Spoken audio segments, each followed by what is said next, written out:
महत्वाकांक्षा और आकाश, यह मूल सिद्धांत है, इसे समझ लेने की जरूरत। महत्वाकांक्षा क्या है? भविष्य की प्रति प्लानिंग, जो एक खास उद्देश्य की पूर्ति करता है। और यही प्लानिंग से बंध जाना मनुष्य की नियतता है। जो महत्वाकांक्षा में तय किया है, जो भविष्य की प्लानिंग किया है, मनुष्य उसी कर्म को करने के लिए बाध्य हो जाता है। बुद्धि का विकास महत्वाकांक्षा से होता है। हम महत्वाकांक्षा तय करते हैं और हमारा बुद्धि का विकास होने लगता है। बुद्धि उस विषय का विश्लेषण करना शुरू कर देता है।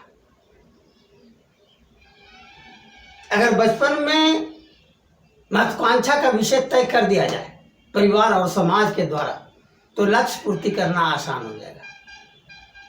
और अगर बचपन में लक्ष्य को तय नहीं किया जाएगा, तो हम विशेष उद्देश्य की पूर्ति नहीं कर सकते। मनुष्य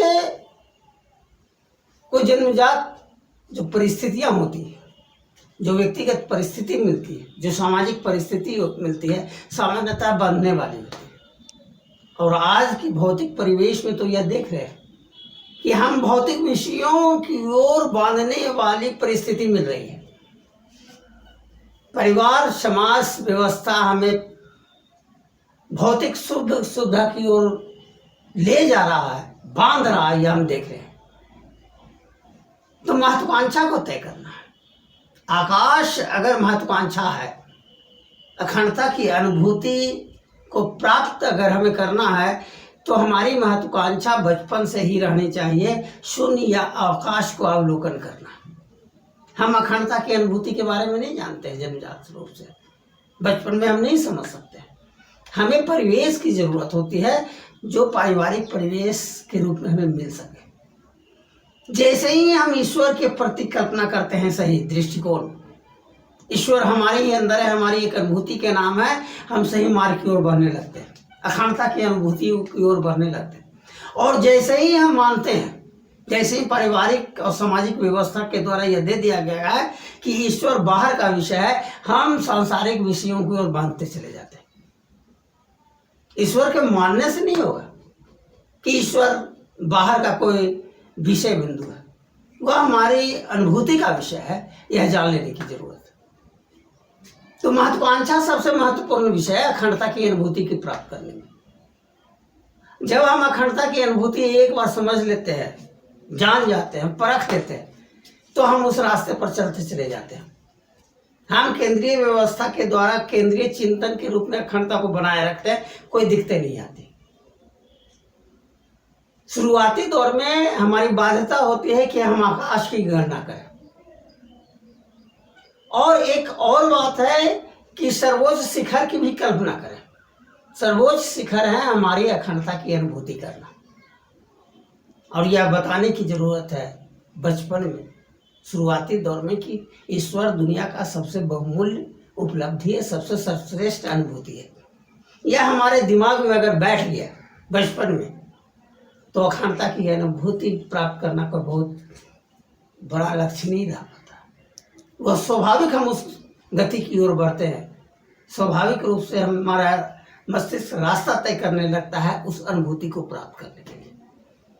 तो महत्वाकांक्षा तय करता है हमारे जीवन का रास्ता। आकाश हमारा केंद्रीय विषय है। आकाश में हम जाते हैं और आते हैं। आकाश हमारे लिए बहुत महत्वपूर्ण विषय नहीं रह जाता है, विषय ही नहीं रह जाता है।